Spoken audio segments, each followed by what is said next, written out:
ऐसे लोगों को घसीट करके मेरे दरबार में लेकर के आ जाना।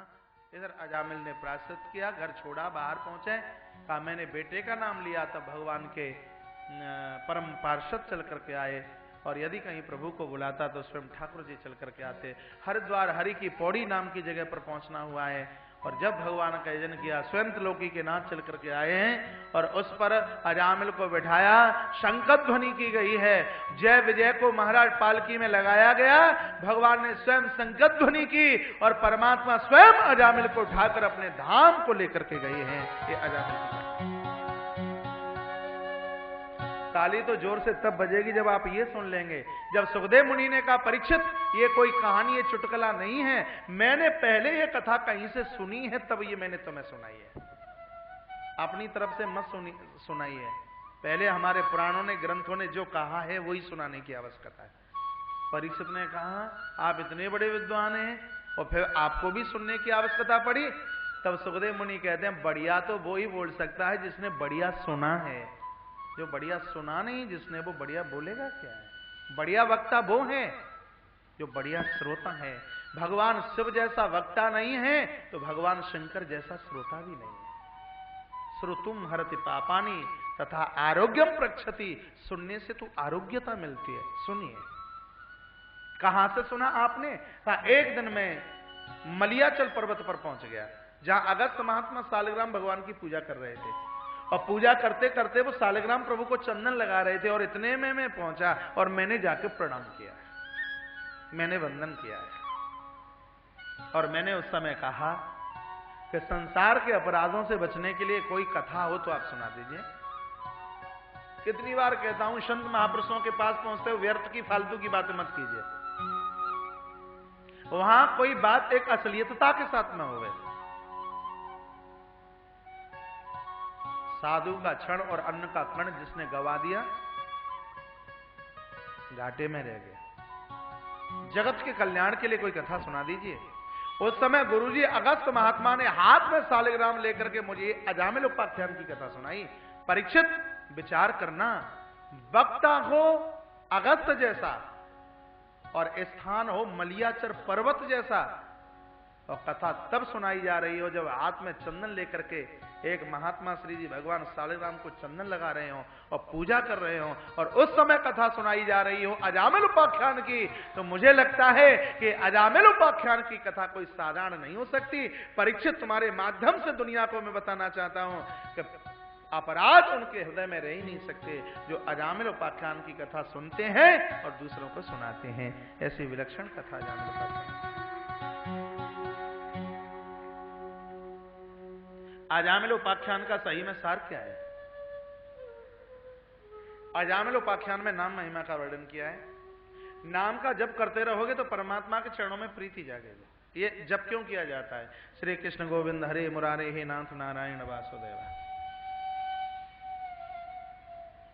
क्यों जप किया जाता है? ओम नमो भगवते वासुदेवाय, नमः शिवाय, नमः शिवाय, क्यों जप किया जाता है? जप करने से परमात्मा के चरणों में प्रीति बढ़ती है, और जब प्रीति बढ़ती है तो भगवान हमारे हो जाते हैं। परमात्मा दुनिया के हर बंधन को काट देगा, तोड़ देगा। ठाकुर जी यदि किसी बंधन में बंध सकता है तो वो एक रस्सी प्रेम की है। आर की कथा में सुनोगे, कंस के 7 ताले टूट गए। कब पहुंच गए मथुरा से गोकुल? पता ही नहीं लगा। ये दुनिया के बंधनों को तोड़ देगा। यदि सही में कोई बंधन चलेगा तो वक्त का वो एक प्रेम की रस्सी होगी, वो प्रेम का बंधन होगा। एक भौरे को देखा है, प्रमाण है, एक भौरे को, भौरे में इतनी ताकत है कि लकड़ी को आर पार कर देता है भौरा, और वही भौरा कहीं किसी कमल की पंखुड़ी में फंस जाए तो मर जाएगा, जीवन छोड़ देगा, लेकिन कमल की पंखुड़ी का वो भेदन नहीं कर सकता। उसी प्रकार से मेरे परमात्मा विशाल धनुष को तोड़ सकते हैं, निशाचरों को नीचे गिरा सकते हैं। जैसे भौरा लकड़ी को काट सकता है, कमल की पंखुड़ी का भेदन नहीं कर सकता, उसी प्रकार से मेरे भगवान बड़े से बड़े महाबट निशाचरों को मार सकते हैं। और वो परमात्मा जब भक्तों के बंधन में बंध जाते हैं तो वो उस बंधन को नहीं तोड़ सकते। जैसे श्री हनुमंत लाल ने प्रेम की रस्सी में राम को बांध लिया। रामायण की चौपाई है ना, सुमिर पवन सुत सो मेरे पवन सुत पावन नामो अपने बशकर राखे। उसी प्रकार से अजामिल उपाख्यान की कथा कहती है, प्रभु का नाम लीजिए और भगवान से कहिए सांवरिया बस अब परली पार किनारा हमें भी तू दे देना, सब छोड़ तेरे दरबार में आए हैं। आप खोलिए पर बोलिए उस प्रभु के लिए। पूरी कथा में 2 ही तो वजन होता है, जाइए मत, बड़ी गजब की कथा है। राधे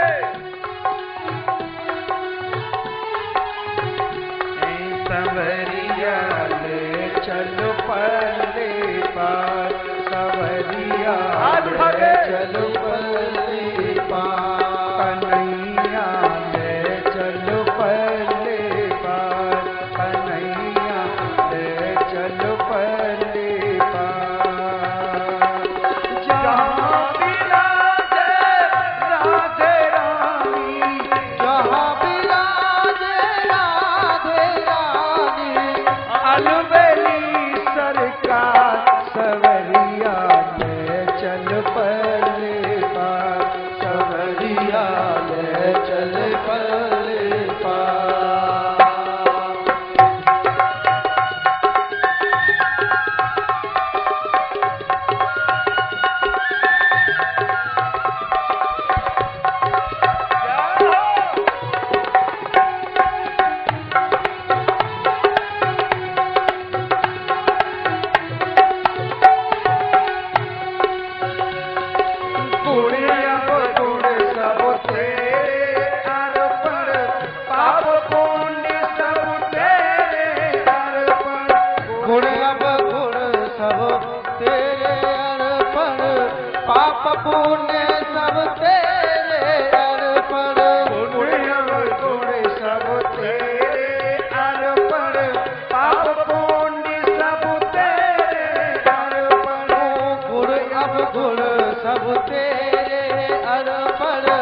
पाप पुण्य सब तेरे अर्पण, ये जीवन भी तेरे अर्पण, ये जीवन भी तेरे अर्पण, तुम मेरे प्राण आधार, सवरिया ले चल परले पार, सवरिया ले चल परले पार। जहाँ विराजे राधे रानी, जहाँ विराजे राधे रानी, अलबेली सरकार सवरिया ले चल परले पार, सवरिया ले चल परले पार। फिरोजपुर से श्री इंद्रजी अग्रवाल आगे आ जाइए मेरे साथ। राधे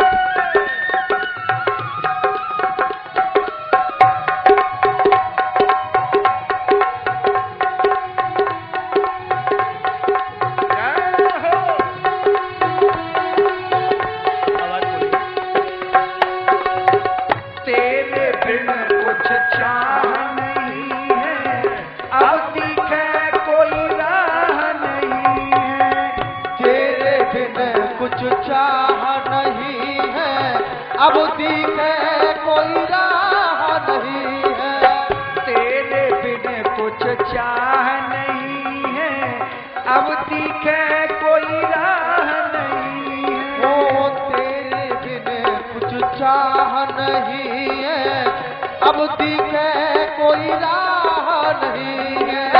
हाथ पकड़ के मेरा मोहन, हाथ पकड़ के मेरा मोहन, कर दो पल्ली पार, सवरिया ले चल पल्ली पार, कन्हैया ले चल पल्ली पार।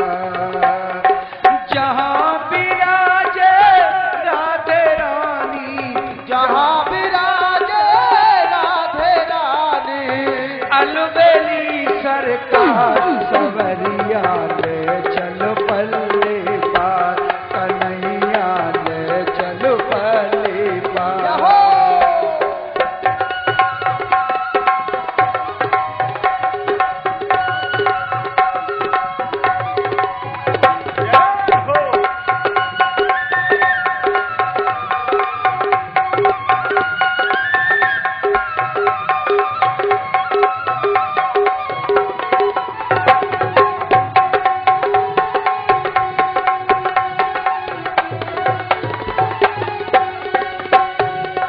लोक लाज सब खो बैठी हूँ, मैं तेरी अब हो बैठी हूँ। लोक लाज सब खो बैठी हूँ, मैं तेरी अब हो बैठी हूँ। लोक लाज सब खो बैठी हूँ, मैं तेरी अब हो बैठी हूँ। लोक लाज सब खो बैठी हूँ, मैं तेरी अब हो बैठी हूँ। कब से तेरे द्वार पे ठाड़ी, कब से तेरे द्वार पे ठाड़ी, सुन लो मेरी पुकार, सवरिया ले चल पल्ले पार, सवरिया ले चल पल्ले पार, कन्हैया ले चल पल्ले पार। जहाँ विराजे राधे रानी, जहाँ विराजे राधे रानी, अलवेली सरकार, सवरिया ले चल पल्ले पार, सवरिया ले चल पल्ले पार, सवरिया ले चल पल्ले पार, सवरिया ले चल पल्ले पार, सवरिया ले चल पल्ले पार, कन्हैया ले चल पल्ले पार, सवरिया ले चल पल्ले पार, कन्हैया ले चल पल्ले पार, सवरिया ले चल पल्ले पार, कन्हैया ले चल पल्ले पार, सवरिया ले चल पल्ले पार, सवरिया ले चल पल्ले पार, कन्हैया ले चल पल्ले पार, सवरिया ले चल पल्ले पार, कन्हैया ले चल पल्ले पार, सवरिया ले चल पल्ले पार, कन्हैया ले चल पल्ले पार। जय जय श्री राधे, जय जय श्री राधे, जय जय श्री राधे। श्याम आज तो बड़े करंट में नजर आ रहे हो।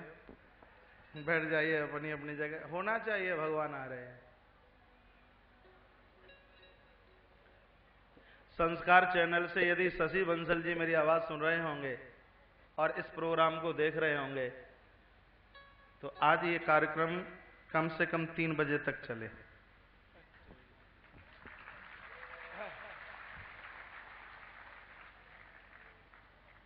भगवान का इतना बढ़िया महाउत्सव होगा, देखने वाले भी झूमेंगे और यहां सुनने वालों का तो कहना ही क्या होगा। इतना बढ़िया महाउत्सव होगा।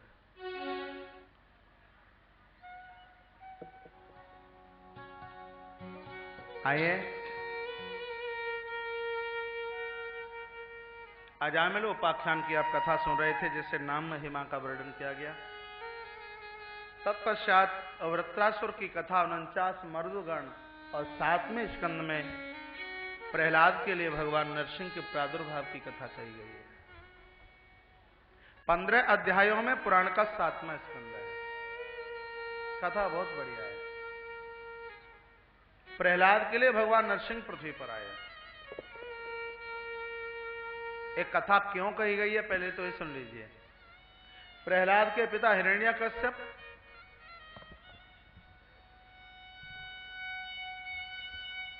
अपनी मृत्यु को जीतने के लिए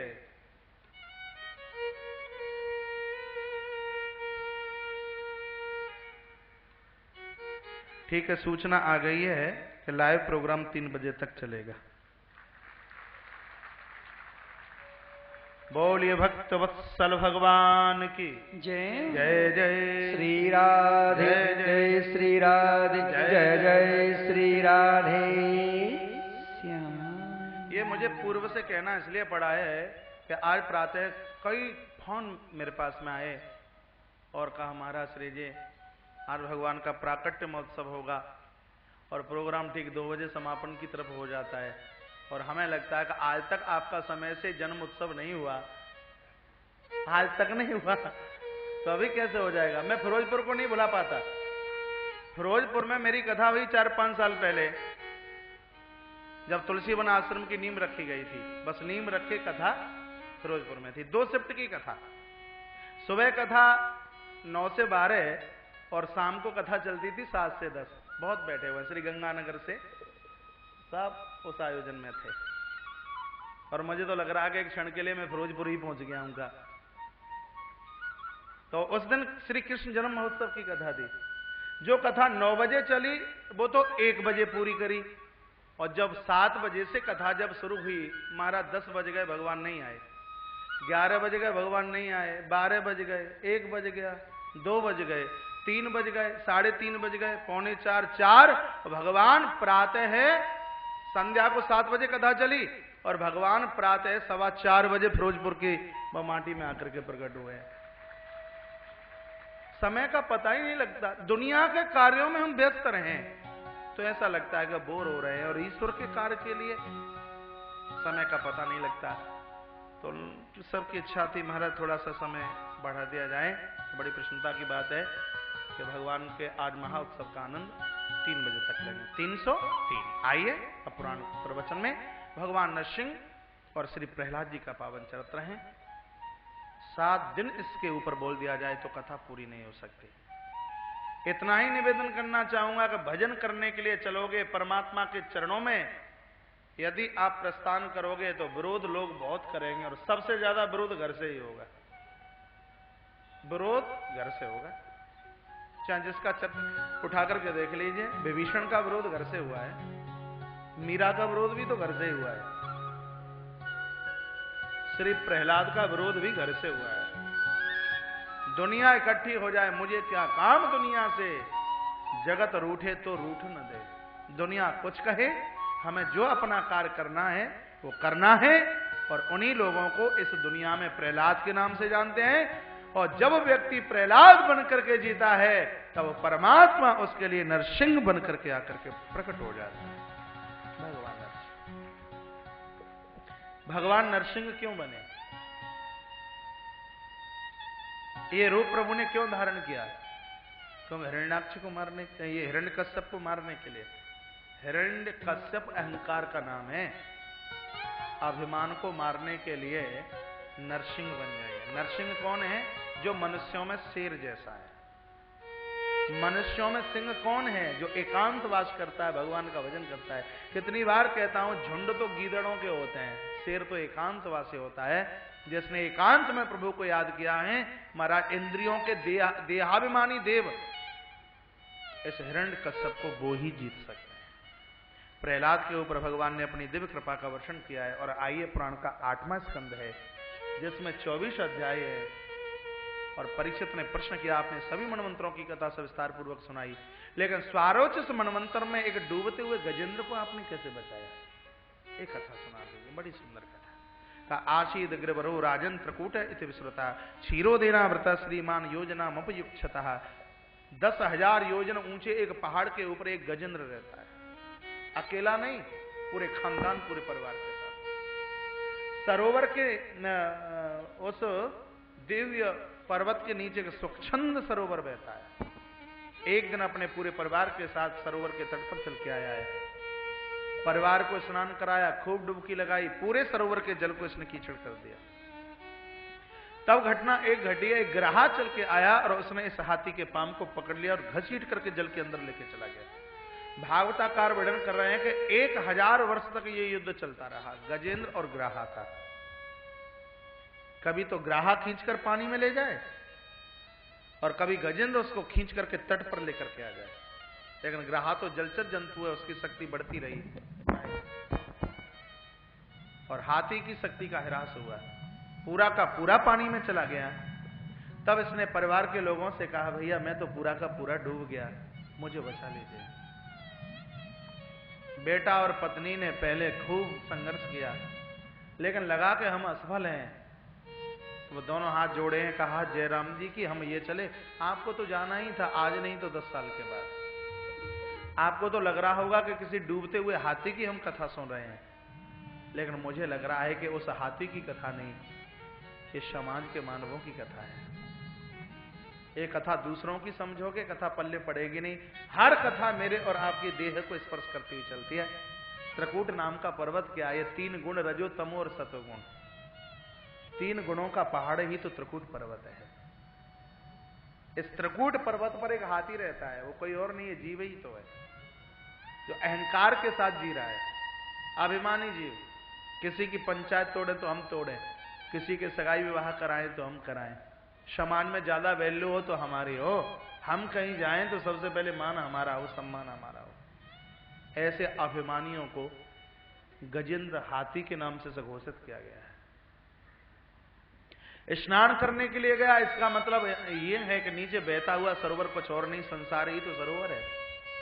संसार रूपी सरोवर में ये जीव ही तो अपने परिवार खानदान के साथ चल के आया है। ऐसा मोहांध हुआ ये जीव। प्रभु प्रेमीजन, तब एक ग्राह, मोह रूपी ग्राह चल के आया, जिसने इसके पांव को जकड़ लिया और घसीट करके अंदर लेके चला गया। आदमी कब मरता है? जब कहीं वो मोह के खूंटे से जाके बनता है। प्रीति कीजिए, संसार से बुरा नहीं है। पत्नी को मानिए, पति को मानिए, बच्चों को मानिए, रिश्तेदारों को मानिए, सब कुछ जोड़िए, जो तुमसे आता है सो जोड़िए। यदि सब कुछ आपने जोड़ना शुरू कर दिया है तो कम से कम उस जोड़ने वाली पंक्ति में मेरे